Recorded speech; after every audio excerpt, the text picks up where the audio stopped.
రిజర్వేషన్లను రద్దు చేసేందుకు ప్రధానమంత్రి నరేంద్ర మోదీ కుట్ర చేస్తున్నారని వైద్య ఆరోగ్య శాఖ మంత్రి దామోదర్ రాజనరసింహ ఆరోపించారు.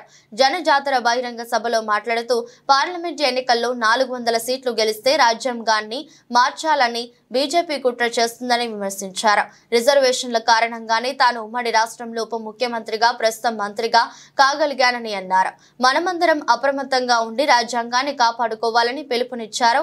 10 ఏళ్ల బీఆర్ఎస్ పాలనలో కేసీఆర్ 7.50 లక్షల కోట్లు అప్పులు చేశారని మాజీ మంత్రి మండవ వెంకటేశ్వరరావు విమర్శించారు.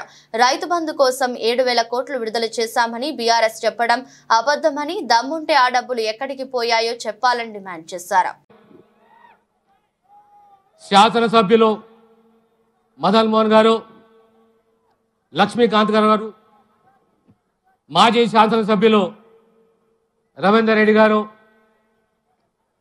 వేదికలు అలంకరించిన కాంగ్రెస్ పుర ప్రముఖులు, ఈ సభకు విచ్చేసిన కాంగ్రెస్ అభిమానులు, మిత్రులారా, మీ అందరికీ సవినయంగా నమస్కరిస్తున్నాను చేతులు జోడించి. 9.5 సంవత్సరాల ఓ కుటుంబ పాలన, 60 సంవత్సరాల తెలంగాణ కళ, తెలంగాణ సమాజము ఆత్మగౌరవంతో స్వయం పాలన కలగన్నది.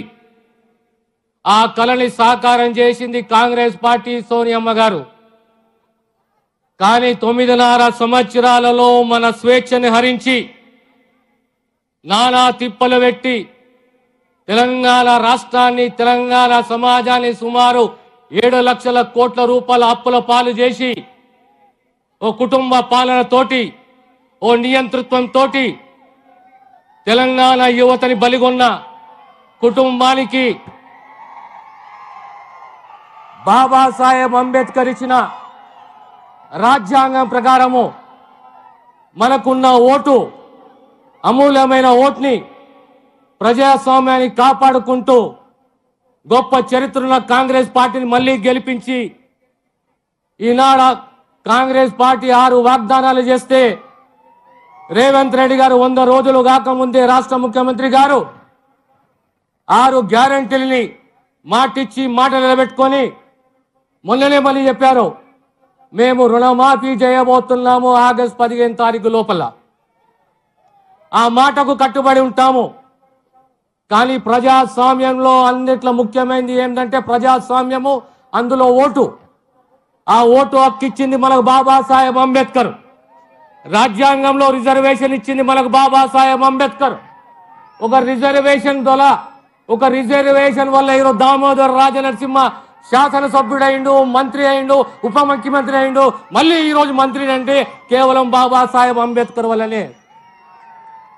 ఒక్కసారి మనం ఆలోచన చేసుకోవాలి. దళితులమే కానీ, బీసీలమే కానీ, మైనారిటీలమే కానీ 10 సంవత్సరాల బీజేపీ పాలన, మోడీ పాలన, ఈ 10 సంవత్సరాల పాలనలో మళ్ళీ వచ్చి మోడీ సర్కార్, బీజేపీ పార్టీ ఏమడుగుతున్నదంటే ఇంకొకసారి మాకు అవకాశం ఇవ్వండి, 400 సీట్లు మాకు ఇవ్వండి అని అడుగుతున్నది. కానీ దీని వెనుక ఉన్న మర్మం ఏంది?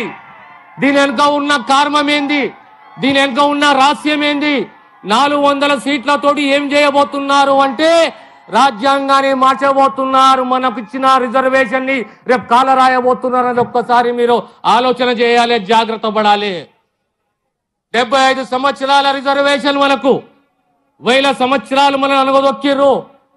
ఈరోజు మళ్ళీ 400 సీట్లు బాబాసాహెబ్ అంబేద్కర్ మనకిచ్చి, ఈ 400 సీట్లు ఒకవేళ ఇట్లా బీజేపీ వస్తే రేపు రాజ్యాంగం మారబోతున్నది, మన సమాజం ప్రమాదంలో పడబోతున్న విషయాన్ని సవినయంగా మీకు తెలియజేస్తున్నాను.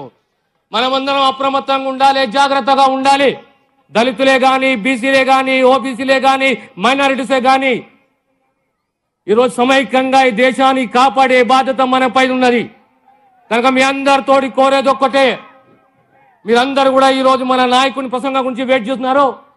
కానీ నాది ఒక్కటే విన్నపం, మీకు దళితునిగా, ఒక శాసనసభ్యునిగా, ఒక సీనియర్ నాయకునిగా, ఒక రాజకీయవేత్తగా, ఒక ప్రజా నాయకునిగా రాజ్యాంగాన్ని కాపాడుకునే బాధ్యత మనపైన ఉన్నది. రిజర్వేషన్ ని కాపాడుకునే బాధ్యత మనపైన ఉన్నది. ఈ దేశాన్ని కాపాడింది, సామ్యవాదాన్ని తెలియజేసింది, సిద్ధాంతాన్ని నిలబెట్టుకున్నది, ప్రజా సేవలో ఉన్నది కాంగ్రెస్ పార్టీ. 6 గ్యారెంటీల్లో 5 గ్యారెంటీలు ఇంప్లిమెంట్ చేసింది కాంగ్రెస్ పార్టీ. రాబోయే కాలంలో యావత్ దేశంలో కాంగ్రెస్ పార్టీ మళ్ళీ 5 వాగ్దానాలు చేసింది. ముఖ్యంగా పేదవాని ఆర్థిక సామాజిక స్థితిగతుల గురించి ఒక సర్వే కావాలి, కులగణన కావాలి. అదే రకంగా మహిళలకు 50% రిజర్వేషన్ కావాలి. అంగన్వాడీ టీచర్లే కానీ, హెల్పర్లే కానీ, ఆశా వర్కర్లే కానీ వారికి 2 జీతభత్యాలు పెంచాలి. 30 లక్షల మంది కేంద్రంలో ఉద్యోగాలు కల్పించాలి. ఈ రాష్ట్రంలో కాంగ్రెస్ పార్టీలో ఇంకా 4 సంవత్సరాలు 8 నెలలే కాదు, రాబోయే 10 సంవత్సరాలు కాంగ్రెస్ పార్టీ పాలన ఉంటుంది. మీ ఆశీస్సులతోటి కాంగ్రెస్ ఏదైతే వాగ్దానం చేసిందో ఖచ్చితంగా ఆ వాగ్దానం నిలబెట్టుకుంటుంది. గతంలో ఏ రకంగా అయితే మనం 10 సంవత్సరాలు టిఆర్ఎస్ అభ్యర్థి ఎంపీగా గెలిపించారు, కానీ 10 సంవత్సరాలలో మనకు ఒరిగింది ఏమి, చేసింది ఏమి అనేది మనం ఒక్కసారి ఆలోచన చేయాలి. సాగునీరే కానీ, అభివృద్ధే కానీ, సంక్షేమమే కానీ, భద్రతనే కానీ, రాజ్యాంగ గ్యారంటీయే కానీ, రాజ్యాంగ రక్షణనే కానీ ఇచ్చింది కేవలం కాంగ్రెస్ పార్టీ అనే విషయాన్ని మీకు అందరికీ గుర్తు చేస్తున్నాను. కనుక రాబోయే మే 13 జరిగే ఎన్నికల్లో బాబాసాహెబ్ అంబేద్కర్ మనకిచ్చిన అమూల్యమైన ఓటు అన్నిట్లో కీమ్తి అనేది, అన్నిట్లో అమూల్యమైనది. మన భవిష్యత్తు, మన పిల్లల భవిష్యత్తు, మన కుటుంబము, మన గల్లీ, మన గ్రామము, మన ప్రాంతము, మన రాష్ట్రాన్ని కాపాడే బాధ్యత మన పైన ఉన్నది. సంక్షేమాన్ని పేదవానికి అందించాలి, రైతుని కాపాడాలి, రుణమాఫీ చేయాలి, ఉద్యోగ క్యాలెండర్ ప్రకటన చేయాలి. 30,000 ఉద్యోగాలు ఇచ్చినాము, ఇంకా 2 లక్షల ఉద్యోగాలు ఇవ్వాలి. ఇవన్నీ కూడా కాంగ్రెస్ పార్టీ, కాంగ్రెస్ ప్రభుత్వ బాధ్యత. మాటిచ్చి మాట నిలబెట్టుకునే సత్తా, ధైర్యం కాంగ్రెస్ పార్టీకే ఉన్నది దేశంలో.